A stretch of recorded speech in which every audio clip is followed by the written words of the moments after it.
It's doctor versus doctor. How do you plead, Dr. Carell? Whose side There's no need to go down with him. is everyone on? You are not going to prison. You think because you're an attending, you can threaten me?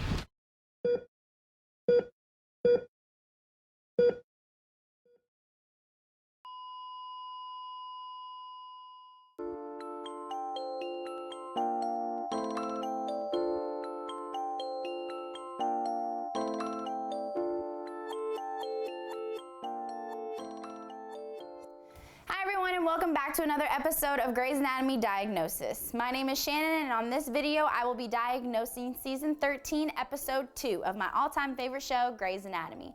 Now for this episode, what you'll need to know is that Alex posts bail, and you'll never guess who paid for it, his longtime best friend Meredith Grey.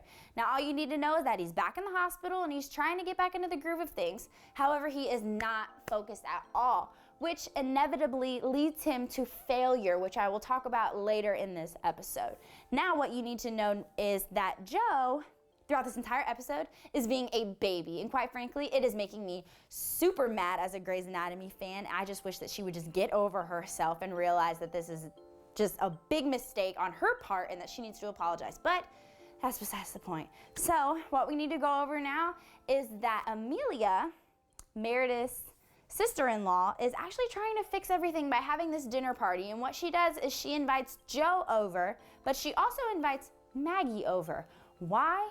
She wants Nathan Riggs and her husband, Owen Hunt, to be friends again. What we need to know about them two is that they're not friends. They actually hate each other because way back in the day, when they were in the military together, Riggs actually dated Owen's sister, and all of a sudden she went missing on some secret military trip, and now they don't talk. So Amelia is trying to get them back together, and what better way than to get them talking? But of course they won't talk to each other, so they need a buffer. And Maggie, of course, is the first one to raise her hand because she has a thing for Riggs. But of course, Riggs has a thing for Meredith, and Meredith wants to protect her sister. So we got this awkward triangle thing going on right now with that.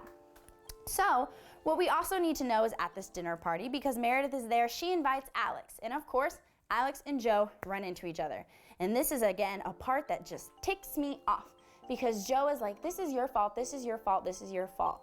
Real quick, sidebar, what you need to know about this and why it makes me so mad is that earlier in like season 9, Alex gets involved with Jo as a friend. And Jo actually beats the crap out of this guy named Peckwell, and Alex is willing to jump in and completely save her. And now that the roles have switched, Jo doesn't freaking care, and it's pissing me off. So at this point, what we need to know now is that Alex has not been charged with a misdemeanor, but a felony, which is a minimum of 5 years in jail.